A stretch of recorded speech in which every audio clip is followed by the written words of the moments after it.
मारूफ लिखारी और तज्जियाकार रऊफ कलासरा ने कहा है कि अगर इस वक्त कोई काम की अपोजिशन पार्लियामेंट में मौजूद होती तो यकीन करें हुकूमत बहुत मुश्किल में होती। उनका कहना है कि पीटीआई के अरकान पार्लियामेंट 2 साल से ऐवान के अंदर इमरान खान के हक में नारे मारने और कागज फाड़ने पर लगे हुए हैं।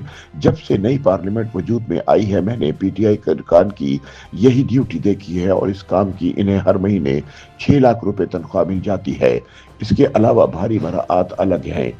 अपने सियासी तजिए में रऊफ कलासरा कहते हैं कि हद तो यह है कि इमरान खान ने अपने अरकान पार्लियामेंट से उन पार्लिमानी कमेटियों से भी इस्तीफे दिलवा दिए जहां वो हुकूमत को टफ टाइम दे रहे थे और मुताल्लिका वजारतों का जीना मुश्किल किया हुआ था। पीटीआई की जानिब से पार्लिमानी कमेटियां छोड़ने के बाद वजीरों और सेक्रेटरीज ने सुख का सांस लिया। इस्तीफे देते वक्त उन लोगों का मौकफ था कि ये जाली पार्लियामेंट है, लेकिन सवाल यह है कि अगर ये पार्लियामेंट जाली भी है तो वो इसी में बैठे हैं। इसी पार्लियामेंट में उन्होंने वजीर आजम का इलेक्शन लड़ा, जरदारी साहब के मुकाबले में महमूद खान अचकजई को सदर का इलेक्शन लड़ाया। अब उन्होंने अपोजिशन लीडर के लिए महमूद खान अचकजई का नाम दिया हुआ है। एक जाली पार्लियामेंट में भला कौन वजीर आजम या सदर का इलेक्शन लड़ता और अपोजिशन लीडर बनता है। कलासरा कहते हैं कि अगर असेंबली जाली है तो फिर पीटीआई वाले इसमें क्या कर रहे हैं और भारी तनख्वाहें क्यों ले रहे हैं। उनका कहना है कि मैं हैरान होता हूं कि पीटीआई अरकान ऐवान में सिर्फ वक्फा सवालात के खत्म होने का इंतजार करते हैं। इसके खत्म होते ही वो हाउस में आएंगे, इमरान खान के हक में चंद तकरीरें होंगी, कागज फाड़े जाएंगे और फिर सारे इंसाफिये नारे मारते बाहर निकल जाएंगे। सवाल यह है कि इससे हुकूमत की सेहत पर क्या असर पड़ता है।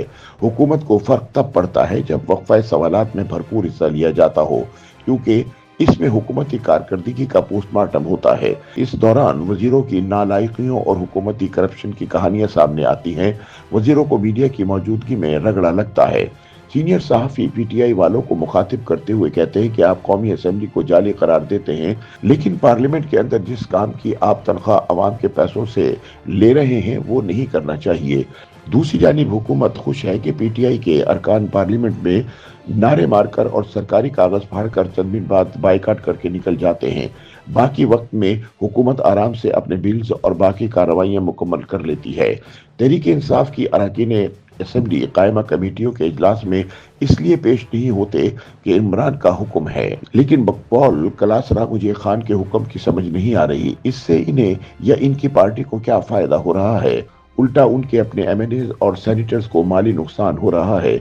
एक इजलास का जो हजारों रुपए अलाउंस मिलता है वो मिलना बंद हो गया है, जिस पर वो इमरान से नाखुश है। इनमें से 2-3 ने मुझे बताया कि दरअसल जो लोग इस वक्त इमरान खान के करीब हैं वो नॉन इलेक्टेड हैं। इन्हें ये बर्दाश्त नहीं कि हम क्यों पार्लियामेंट के अंदर बैठे हैं और हर माह 5-6 लाख तनख्वाह ले रहे हैं। कलासरा कहते हैं कि इमरान खान की एक खूबी का मैं कायल हूं कि वो अपने पार्टी लीडरों के साथ जैसा चाहते हैं सलूक करते हैं, क्योंकि इन्हें इल्म है कि इनमें इतनी सख्त या जुर्रत नहीं कि इसके आगे कोई रद्द अमल दे सके कि हम सबको एमएनए की सीट अजीज है। इज्जत वकार और खानदानी पस मंजर बाद में देखा जाएगा। YouTube पर गूगली न्यूज देखने के लिए youtube.com की सर्च बार में गूगली न्यूज टीवी टाइप करें। गूगली न्यूज के पेज पर सुर्ख रंग के सब्सक्रिप्शन वाले बटन पर क्लिक करना ना भूलिए। YouTube पेज पर अपलोड होने वाली वीडियोस से बाखबर रहने के लिए बेल आइकन पर क्लिक कीजिए। आपको हर नई वीडियो के बारे में नोटिफिकेशन मौसूल हो जाएगा।